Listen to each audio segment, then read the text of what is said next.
Nou ja, daar kom ingaan ou Malema se hofdatum en hulle sluit hom nie toe nie.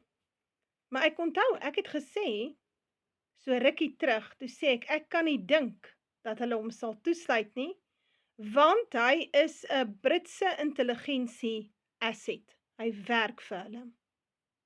Hulle het hom opgerig juis vir hierdie doel in hierdie tyd. So, ek kan jou nie help as jy nou dink die ouetjie funksioneer op sy eie nie, dan is jy 'n sot. Hy is deel van die derde magbedrywighede in Suid-Afrika. So hy werk vir MI6. Hy's 'n asset.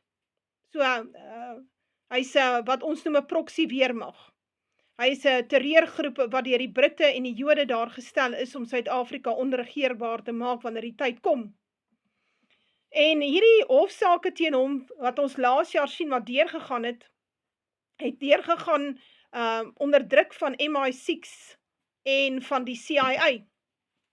Want hulle moet hom nou in 'n blik druk, hy moet nou mos nou vir hulle optree, hy het nou lank genoeg dik geword, en lekker gevreet, op al die gelde wat van oral af gekom het, om hom en sy party aan die gang te hou, sodat hy hierdie hele idee van 'n bloedige revolusie in Suid-Afrika, konstant in die swartes se bewussyn kan hou.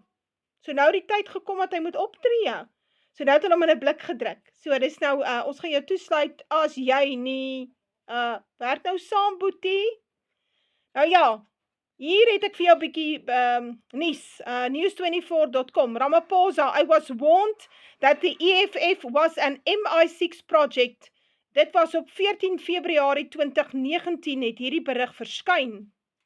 President Cyril Ramaphosa has revealed that he has repeatedly been warned that the economic freedom fighters are an MI6 project. Ramaphosa made the revelation during his response to this week's SONA debate in which the co-president Mosiuoa Lekota accused him of selling out his comrades during the apartheid struggle. Nou ja, so dis gesê, want hulle weet dit. Maak nie 'n fout nie, Cyril Ramaphosa is ook een wat werk vir die Jode en vir die Britte. So, mense moet net verstaan, wie sit agter hierdie ouens? Hulle is almal puppet governments. Dit is 'n puppet leiers. Reg. Nou, wat nou interessant is van ou Malema, sy ander groot pel is 'n man met die naam Nathan Kirsch. En hier is ook 'n artikel van die National Vanguard 2019, Meet the Jewish billionaire who controls the media and opposition parties in South Africa, geskryf deur Chris Rossetti, 17 Januarie 2019. Some might call Nathan Kirsch the George Soros of Africa, yet another international stateless billionaire Jew who funds radical anti-white socialist causes such as South African economic freedom fighters, led by Julius Malema, while his family also exerts enormous control over Prime Media, the largest media conglomerate in South Africa. Nathan Kirsch het op 'n stadium getrek, hy is van Swaziland toe, ek weet nie waar bly hy nou nie, maar hy sit so agter baie shadows, verstaan jy, so die hidden hand. Hy is onder andere ook die director and owner of Israel's Magal Security Systems, which is complicit in the constructions of Israel, die Jode se staat daarbo, illegal apartheid wall. Lord Renwick of Clifton, who is a friend of Kirsch, met the EFF in London in 2015. Nou ja, so nou sien ons mos nou, ek kan nou al die ou drade by mekaar sien kom, né? So nou het is Nathan Kirsch, en dan het ons MI6, ons het Julius Malema, ons het die EFF, en dan kom hier nog 'n ou naampie by, en dit is die hanteerder gewees, en dit was Lord Renwick. Hy was 'n Britse diplomaat, hierdie ou het baie bloed op sy hande, ek glo hy brand in die hel, want hy het toe nou laas jaar die tydelike met die ewige verwissel. Ja, so aan die tiranne en die manipuleerders, en die wat die leuen hulle skuilplek maak, sê die Bybel, kom daar ook 'n einde. Altyd, ons mense moet dit verstaan, die ding loop volle sirkel. Ou Renwick was betrokke by die oorname van Zim, van Rhodesia, na Mugabe toe, daai jare. En hulle kon 'n meer gematigde kandidaat in plek gesit het. Toe wou hy nie. Toe sit hy Mugabe in. En ons weet, Mugabe het blankes laat uitmoor, toe hy aan bewind gekom het, sowel as onder die swartes uitgemoor, dat dit nie snaaks is nie. Ja, en wie het agter daai tirannie gesit? Ou Renwick, Lord Renwick. So hy was ook 'n MI6 agent, en hy werk dan vir Chatham House. Chatham House is hulle think tank daar in Brittanje, wat dan nou al hierdie beheer en besluite maak oor die wêreld, wat dan uitgevoer word deur hanteerders en assets. Nou ja, kom ons gaan 'n bietjie verder. So in 2015 sit hulle met die EFF om 'n tafel. Maar selfs voor daai tyd, toe Julius Malema uitgeskop is uit die ANC Jeugliga, toe gaan hy oor see, toe kuier hy vir 'n week daar in Brittanje, in 'n baie smart hotel. En niemand weet wie daarvoor betaal het en wat het hy daarvoor gaan soek nie. Toe hy terugkom, toe stig hy die EFF, want toe het hy geld. Jy sien, so hulle toe die gelde gegee, en so het hulle die EFF op die been gebring. Reg. Nou ja, so die volgende ding wat belangrik is laas jaar toe Trump nou in beheer kom, en al hierdie dinge in Suid-Afrika, al die woelinge wat ons nou begin sien, het alles te doen met die Derde Wêreldoorlog. So toe Trump in beheer kom, toe het hierdie volgende fase van die aanloop tot die Derde Wêreldoorlog in alleryl begin. En die VSA is openlik besig om homself reg te maak en bronne en gas en landarea te probeer in die hande kry, wat vir hom die beheer oor die westelike hemisfeer sal gee, en oor die olie en gas handelsroutes van die wêreld. Dit is waarmee hulle besig is. Die VSA het ontwikkel in 'n piracy state. Hulle is nou seerowers, ja, en landrowers. Nou ja, so nou laas jaar, as 'n mens nou mooi die ou storieetjie onthou, dan onthou jy dat hy hom gedreig het. Hier was die opskrif: EFF Julius Malema threatens president Trump en Elon Musk. Hy het nie net Trump gethreaten nie, hy het onder andere ook die Amerikaanse ambassade gedreig. En onthou julle, ek het al voor die tyd in daai rigting het ek al video's gemaak, toe waarsku ek, toe sê ek, ons sal 'n terreuraanval sien op die VSA ambassade in Pretoria. Ou moet baie versigtig wees, dit kom. So, wat ons nou hierso sien is, Julius Malema het hulle in 'n blik gedruk. Hulle het nou die swaard is nou so teen sy nek. Van gesê, jy gaan nou vir ons die dinge aan die gang kry, my ou maat. En as jy na sy uitsprake luister tydens hierdie hofsitting, dan kom jy agter, hulle het hom in 'n hoek gedruk.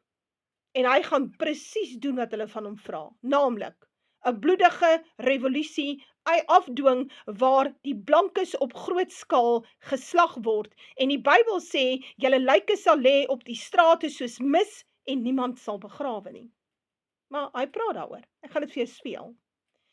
Nou die ander ding wat belangrik is, so die CIA het druk uitgeoefen op MI6 na hierdie dreigemente, en toe het hulle gesê, hy kan nou nie meer so lekker gaan kuier in Brittanje nie. Voor daai tyd kon hy heen en weer tussen Suid-Afrika en Brittanje beweeg, nou asof hy 'n queen is. Kies tog, 'n king. So hy kon maak net sy lus het. Hy was die main man. En toe hierdie dreigemente kom teen die VSA, toe druk die CIA MI6, en toe gee hulle hom nie verder 'n ou visumie dat hy kan gaan kuier nie. Nou sit hy so spietsnot in 2025 aan die land, en daai hofsaake kom verby, hulle bevind hom skuldig, en hulle druk hom in 'n hoek. So nou is daar 'n belangrike droom waarvan jy moet kennis neem, voordat ek jou vir jou die ou videoetjie speel van ou Julius Malema, waar jy kan sien hoe hy in detail verduidelik, hoe gaan hy die revolusie afdwing. Blikstemdromer het gesê dat hy sien Malema raak baie militant. Hy groei horings. En Nathan Humbert het gesê hy sien hoe die EFF en MK mekaar vat in Natal. So dit is nou op die kaarte. Ons gaan nou hierdie krisis begin sien. Ek sien Natal is aan die roer. Daar's ongelukkigheid en ontsteltenis daar. So hulle gaan daai area eerste onregeerbaar maak. En dit het alles te doen met die moord op daai bekende swart leier waaroor ek ook al gepraat het. Angry, we were ready to kill. We were waiting for the leadership to just give an instruction, and all corners of South Africa were going to engage in a revolution. And perhaps if that could have happened, we wouldn't be sitting here and entertaining racists. Perhaps if we had taken this government through revolutionary means and not negotiated settlement, we wouldn't be undermined by small-minded racists who are dragging us to courts here day in, day out about revolutionary songs, but say we must sing this stem on our national anthem, a song that they were singing when they were torturing our people, a song that they used to sing to celebrate the oppression of our people. They see nothing wrong with it because of this negotiated settlement. Perhaps that should have happened. Maybe you would have respected us. You have no respect for us. We still have you here. You still have our land. We have a constitution that we are embracing, all of us, but more celebrated by you. Because a revolution took place, my Lord, where the oppressor lost nothing. Where have you ever seen a revolution taking place where the oppressor loses nothing? And then the oppressor celebrate the triumph of the revolution. Perhaps Chris Hani's death should have served as that turning point. Would not be undermined here. Let's get some clarity on this. So that violent revolution, who would have been the targets of it? It would have been the white oppression, the white system that took our land, the white system that denied us economic opportunities in this country. The white system or the white people who said killed them? I'm asking if you intended on saying. But I gave you an answer. You either take it or you leave it. I said, who's the target? I said, the white system of segregation and oppression would have been a target. Now, hold on a second here. This is what I find alarming. You want to say, we should have had the violent revolution. We wouldn't find ourselves in court today being dragged here to answer about hate speech. We removed this system. But that system of segregation is being dismantled. Is that not correct? It's not. It's not. I told you, I asked you a question, my Lord said I shouldn't ask you questions. And there he intervened properly and decisively because you are not going to answer it. I asked you, who owns the Johannesburg Stock Exchange? Do you know, my Lord, that 2% of Johannesburg Stock Exchange, 2% is owned by 100% owned black business? 2. There's nothing beyond 2% in the Johannesburg. What do you call that? That's an economic operation. When you talk the land, and we're talking here agricultural land, the study that was conducted on agricultural land is 7.5%. I'm answering your question of oppression. The question is about, you said, when Chris Hani was killed, we wanted to kill them. Right? You said, maybe it would have been better if we'd done that. Yes. I'm asking you who that was. The system, the white system of apartheid should have been attacked and collapsed and brought to its knees, violently so. Perhaps if we had done a proper revolution. Because, you know, my Lord, we're sitting here with pain, with trauma, and to be interrogated by people like this, who perpetuate the segregation, who continue to promote racism in this country, it's really unfair. You know what's unfair? The complainants led witnesses who survived farm attacks, who expressed real trauma, who themselves. The one witness was shot and his wife was murdered in front of him. The other one discovered her husband after being shot in the head. That's real trauma. The testimony of them is that when they hear chants like kill the Boer, kill the farmer, that brings back those memories of real trauma, real vivid trauma, recent trauma. And you have taken the position that that trauma doesn't matter, that only your pain matters. That strikes me as a failure of humanity. My Lord, a real trauma of two people is called a real trauma. A trauma of my parents who have had to pick up the dead bodies in Soweto, of their children who went to school, and came back dead, that is not called a real trauma. The 80s, our children killed in the 90s, that is not called a real trauma. A real trauma is white. It has got color. Of two families. I'm talking here, thousands of children have died. Thousands of children have seen their mothers being tortured.